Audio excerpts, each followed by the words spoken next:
students, today we are discuss about promotion of business. Yeah, we can say meaning of promotion, which is a part of a business organization. BCom first semester second unit. Okay, तो सबसे पहले हम ये जानेंगे कि promotion की meaning क्या होती है.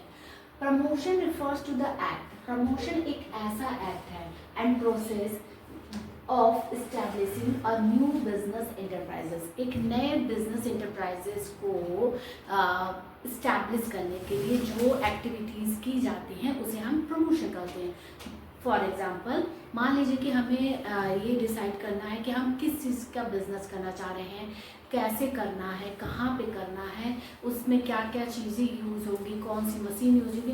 तो इन चीज़ों का जो पहले से हम डिसाइड करते हैं कि हाँ हमें ये बिज़नेस इस्टेब्लिश करना है, इस चीज़ का बिज़नेस हमें करना है, तो उसे हम प्रमोशन करते हैं. Business promotion of business. Okay, तो इसके कुछ स्टेजेस हैं जिसे हमें जानना बहुत आवश्यक है.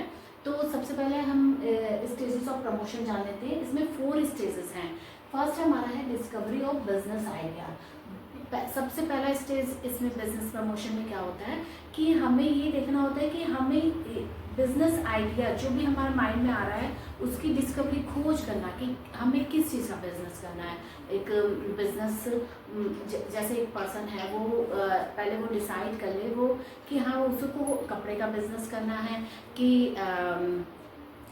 स्टेशनरी का बिज़नेस करना है, मतलब या ग्रॉसरी के सामान का बिज़नेस करना है. तो मतलब ये उसे डिसाइड करना है, पहले से ही डिसाइड करना है, सारी उसकी जांच पड़ताल करके कि उसे किस चीज़ का बिज़नेस करना है. Discovery of business ideas. Okay, second हमारा आता है इन्वेस्टिगेशन एंड वेरिफिकेशन.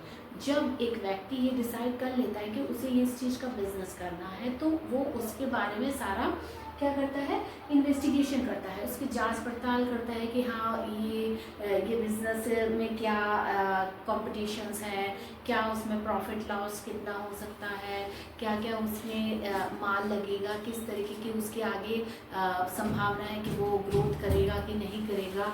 इन सब चीज़ों की इन्वेस्टिगेशन करना और फिर उसे वेरीफाइड करना. ओके, नेक्स्ट हमारा थर्ड हमारा आता है असेंबलिंग द रिक्वायरमेंट्स.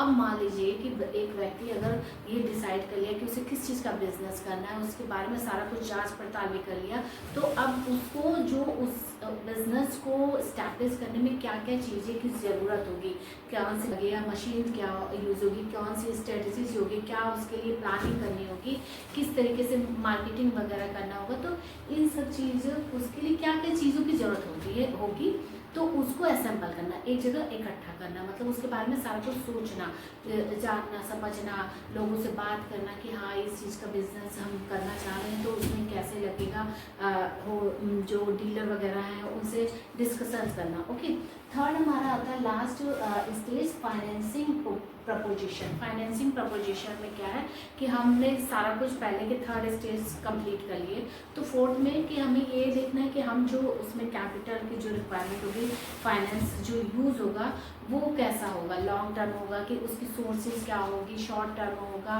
तो फाइनेंस और कैपिटल स्ट्रक्चर को भी डिज़ाइन करके पहले से ही ये देखना कि किस तरीके से बिजनेस को हम अच्छे से रन करा सकते हैं. तो आई होप आपको मीनिंग ऑफ प्रमोशन अच्छे से समझ में आ गया. इसकी कुछ स्टेजेस हैं, 4 स्टेजेस, उसे भी समझना बहुत ज़्यादा ज़रूरी है जिसे फुलफिल करके एक पर्सन बिजनेस को इस्टेब्लिश कर सकता है. ओके, तो आई होप आपको यह वीडियो समझ में आया होगा. Thank you.